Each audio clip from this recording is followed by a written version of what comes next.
تیسری سزا جب حیا نہ رہے تو اللہ رب العزت کی طرف سے پھر یہ ملتی ہے، ان الذین یحبون ان تشیع الفاحشہ فی الذین آمنوا لہم عذاب علیم فی الدنیا والآخرہ۔ کچھ گناہ ایسے ہوتے ہیں جن کی سزا دنیا میں ملتی ہے، کچھ گناہ ایسے ہوتے ہیں دنیا میں نہیں قبر میں ملتی ہے، کچھ گناہ ایسے ہوتے ہیں قبر میں نہیں میدان محشر میں ملتی ہے، کچھ گناہ ایسے ہوتے ہیں میدان محشر میں بھی نہیں جہنم میں ملتی ہے۔ اور جب حیا نہ رہے تو تیسری سزا اللہ کا قرآن سورہ نور 18واں پارہ شرم و حیا کی تعلیم دینے والی سورت۔ کاش کہ ہر بہن کو یہ سورت یاد ہو، ہر بیٹے کو، بھائی کو، بزرگ کو یاد ہو، گھروں میں سٹڈی سرکل ہوں دار الفلاح کی طرف سے، اور اس کے پلیٹ فارم پہ آج آپ کو یہ پیغام دینا چاہوں گا۔ اگر اللہ توفیق دے تو اس سورہ کو پڑھیے گا، تفسیر احسن البیان سامنے رکھ لیجئے گا، یہ شرم و حیا کی تعلیم دینے والی سورت ہے۔ کچھ گناہوں کی سزا دنیا میں، کچھ کی قبر میں، میدان محشر میں، کچھ کی جہنم میں۔ بے حیائی ایسا جرم ہے، اس کی تیسری سزا کے حوالے سے سنتے جائیے کہ اس کی سزا دنیا میں بھی ملتی ہے، قبر میں بھی ملتی ہے، حشر میں بھی ملتی ہے، جہنم میں بھی ملتی ہے،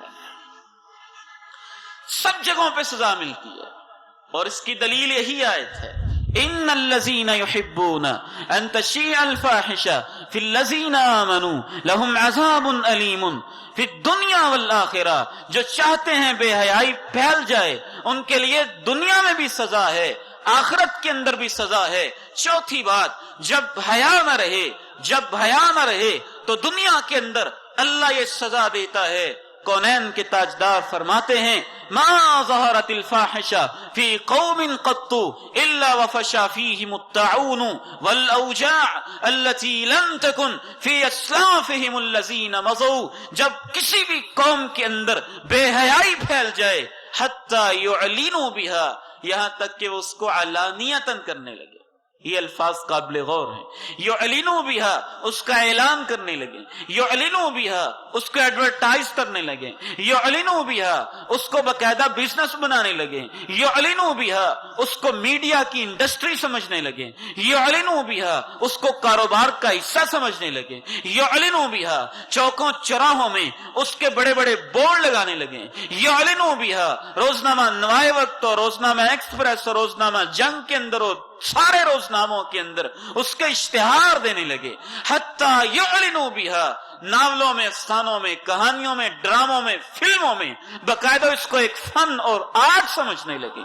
اللہ کے پیغمبر ارشاد فرماتے ہیں، جب بھی کسی قوم کے اندر اس حد تک بے حیائی آئے گی تو ان کے اندر طاعون کی بیماری بھی آئے گی، اور وہ دردیں آئیں گی جن کا نام و نشان بھی ان کے بڑوں نے نہیں سنا ہوگا۔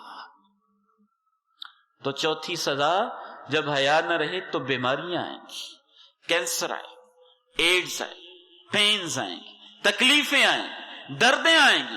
بھیج لو جہاں تک بھیجنا چاہتے ہو، میڈیکل سائنس کی تعلیم کے لیے بنا لو جتنے ہاسپٹل بنانا چاہتے ہو، ڈسکور کر لو جتنے نئے علاج ڈسکور کرنا چاہتے ہو، دریافت کر لو جتنی اینٹی بایوٹک اور نئی ریسرچ بایو اور سارے میدانوں کے اندر میڈیکل سائنس کے اندر کرنا چاہتے ہو۔ کونین کے تاجدار الصادق المصدوق کا فرمان ہے، اور اس فرمان کا یہ مفہوم اور خلاصہ ہے، جب تک معاشرے کے اندر بے حیائی ختم نہیں ہوگی اس وقت تک بیماریاں ختم نہیں ہوں۔